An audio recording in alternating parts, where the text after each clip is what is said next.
الانتاج بدا مع الاخت ديالو حنان الفضيلي. سعدي تبارك الله عليك سعدي الفضيلي.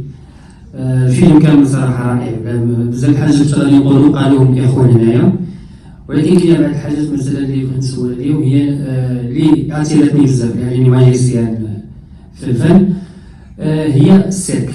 هذه هي اللي بغيت نسول عليها، لانها مثلا كنشوفنا في السيرك كاين بعض الظلم مثلا تمايا، كاين بعض مثلا ملي كتكون عامل شي في السيرك كتكون مثلا عامل شي كونطرا مع شي واحد ولا هادي، صاحب السيرك ولا هادي يعني كيبغي يستعمل العامل ديالو. دابا انت عندك جوج رسالات تما، الرساله الاولى هي ديال السيرك، ما عرفتش واش كنتي كتعني هذا السيرك ولا لا، يعني غير الناس اللي ظلموا وجاو معاهم لطفي وهادي. كاينه واحد الرساله اخرى هي الناس اللي خدامين تمايا، يعني كيكون واحد الاستغلال ديالهم.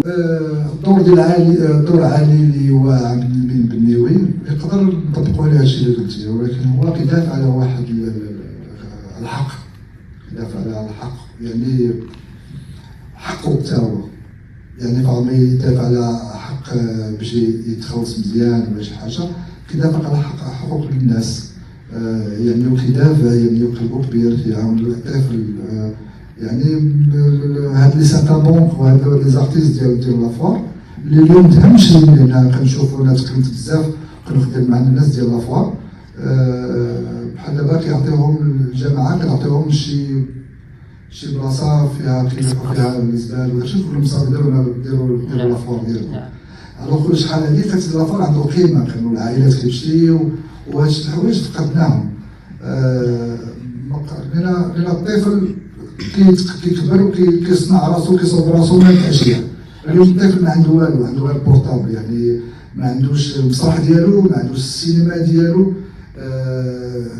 ما عنده والو. يعني كيفاش بغيتي تكبر واحد الطفل باش عنده واحد ليماجيناسيون كبيره؟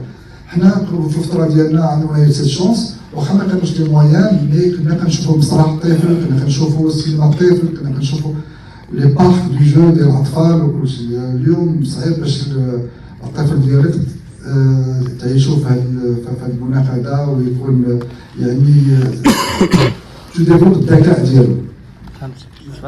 شكرا وعليها افضل زعتينا من الطفوله، ساندوني وصبروا معايا، ويعني كتكون فرحه اكثر. يعني هذا كورت في هو الفيلم القصير ديالو